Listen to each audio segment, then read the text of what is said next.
Electrician trade. இந்த செஷனுக்கு உங்களை வரவேற்கிறேன். இன்னைக்கு நாம பார்க்க போறது பஸ் பார் மற்றும் பஸ் கப்ளரை எப்படி நிறுவ வேண்டும் என்பதுதான்.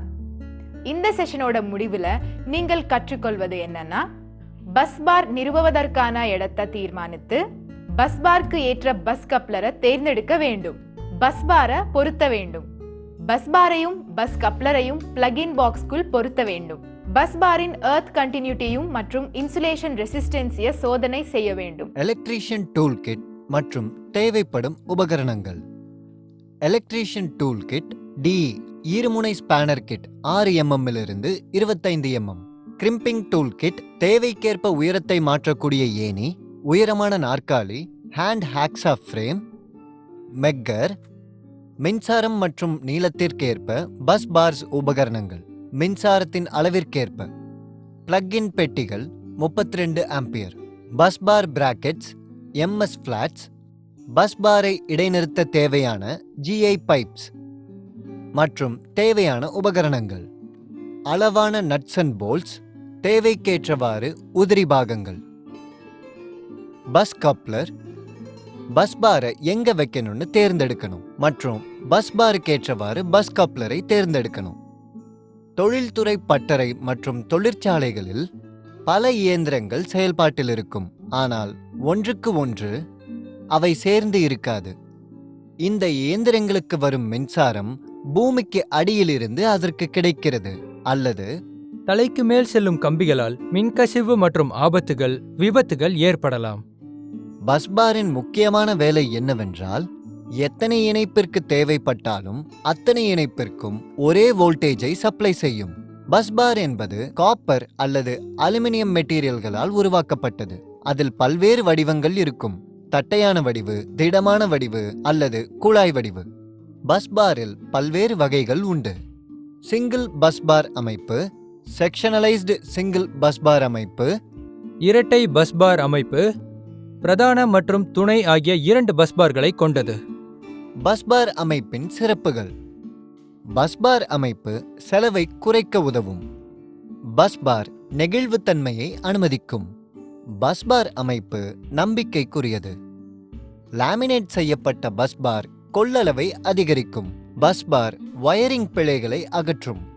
பஸ் பார் பல்வேறு வகையான இடை இணைப்பு முறையை வழங்குகிறது. பஸ் பாரை மாற்றும் முறைகள். இப்பொழுது பயிற்சியை ஆரம்பிக்கலாம்.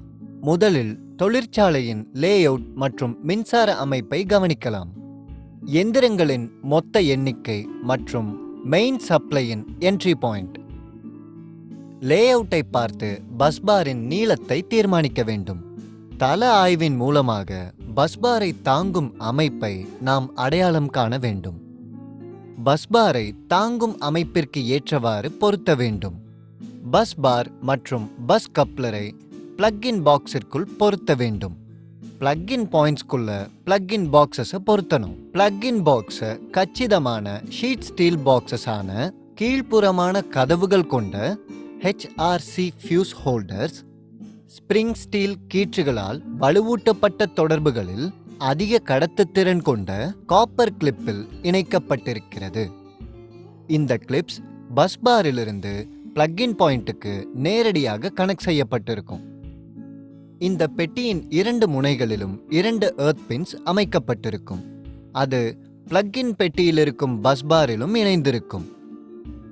இன்னும் நீளம் தேவைப்பட்டால் பஸ் கப்ளரை பயன்படுத்தி புதிய பஸ் பெட்டியை இயந்திரம் மூலமாகவும் மின்சாரம் மூலமாகவும் இணைக்கலாம். பஸ் பாருக்கு மேல அதை இறுக்கமா வச்சுக்கிறதுக்கு லாக்கிங் பிளேட்ஸ் இருக்கு. பிளக்-இன் பெட்டி மூலமாக உள்ளே செலுத்தப்படும் உலோக குழாய் மற்றும் பொருத்தமான கேபிள்ஸ் நிறுத்தப்படுகின்றன.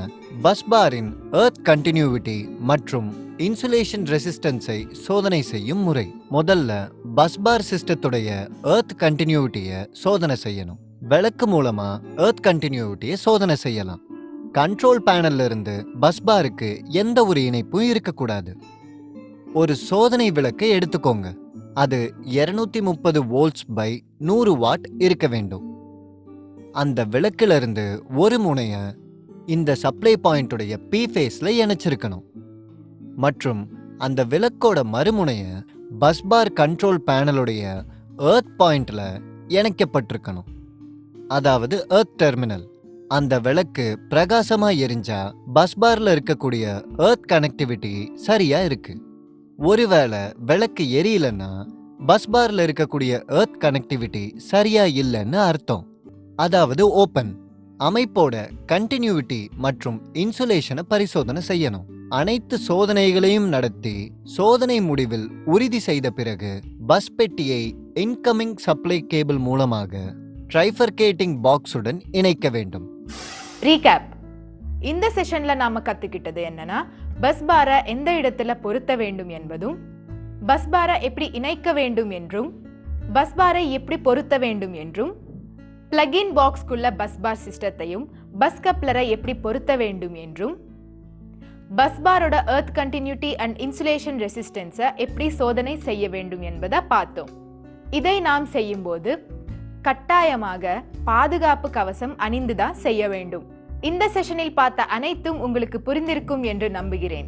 அடுத்த செஷனில் புதிய தலைப்போட பார்க்கலாம். தேங்க்யூ.